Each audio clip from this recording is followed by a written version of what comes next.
Bonjour et bienvenue sur Reschool. Je me prénomme Imen et je suis votre coach en soutien scolaire. Le carnet de vacances Reschool est conçu pour enrichir votre culture en histoire, en géographie, en sciences et dans d'autres disciplines sous forme de quiz très amusants. À faire seul, avec des amis ou encore en famille durant vos congés scolaires. Ah, voici la craie savante. Avant de commencer notre quiz en géographie sur l'Asie et sur l'Océanie, découvrons ensemble le continent asiatique ainsi que l'Océanie. Comme vous voyez sur la carte, ces deux continents couvrent une très large partie de la surface terrestre. L'Asie s'étend des portes de l'Europe jusqu'à l'océan Pacifique. L'Océanie, elle est principalement composée de l'Australie. Nous allons décoller dans quelques instants vers l'Orient. Bouclez votre ceinture. L'avion Reschool va décoller. Vous êtes prêts? C'est parti avec notre craie savante. Le Japon, la Chine, la Thaïlande, ce sont des destinations qui sentent bon les vacances. La Chine est un pays en pleine expansion actuellement et se veut être l'égal des États-Unis. Prêts pour le début de notre quiz?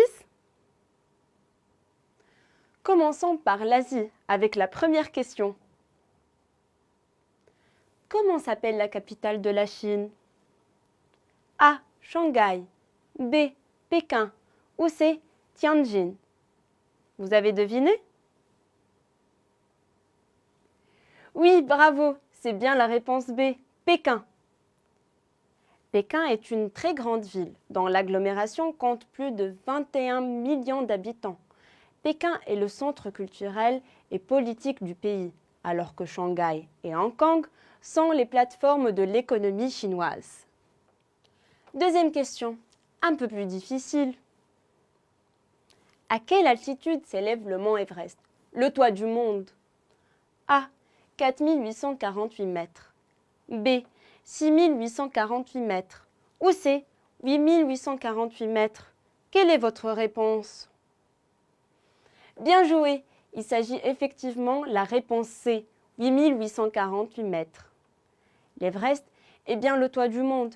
Il se trouve dans le massif de l'Himalaya, qui se situe dans les pays comme la Chine, l'Inde ou encore le Népal. L'escalade du mont Everest est un défi pour les alpinistes et seuls les meilleurs pourront réussir cette ascension, car l'oxygène est très rare et le froid des plus intenses. Troisième question. Question plus facile. Quelles sont les couleurs du drapeau du Japon? A. Blanc et violet. B. Blanc et rouge. Ou C. Blanc et bleu. Est-ce que vous avez trouvé? Oui, bravo! La bonne réponse est B. Blanc et rouge. Le drapeau du Japon est tout blanc, avec un rond rouge en son centre, qui représente le soleil. Le Japon est une île qui possède peu ou pas de ressources naturelles et qui a développé son économie d'après-guerre sur les activités technologiques de pointe. Passons maintenant à la quatrième question, un peu plus délicate. Comment s'appelle la montagne la plus haute du Japon? A. Le mont Fuji. B. Le mont Blanc. Ou C. Le mont Evans. Alors votre choix? Très bien, excellent choix. C'est la réponse A qui est exacte. Le mont Fuji est une montagne située au centre du Japon, culminant à 3776 mètres d'altitude. Il est impressionnant et massif, car il ne fait pas partie d'une chaîne de montagnes traditionnelle. Il est une montagne isolée. Le mont Fuji est en réalité un volcan, mais qui ne s'est pas réveillé depuis sa dernière éruption il y a 3 siècles. Cinquième question, restez bien concentrés.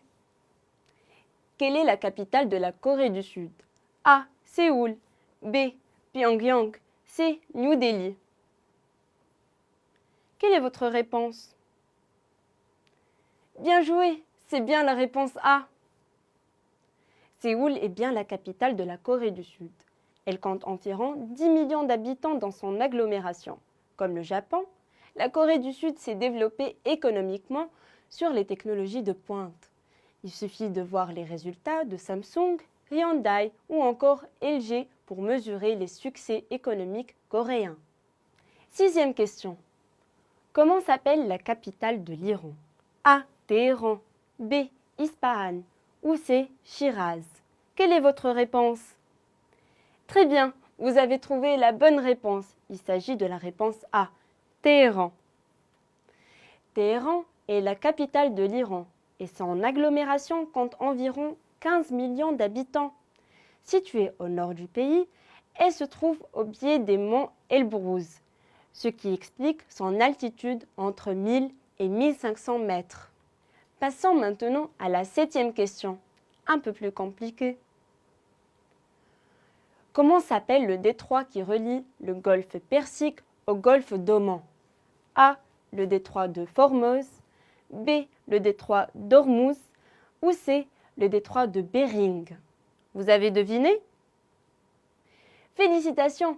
La réponse B est la réponse exacte.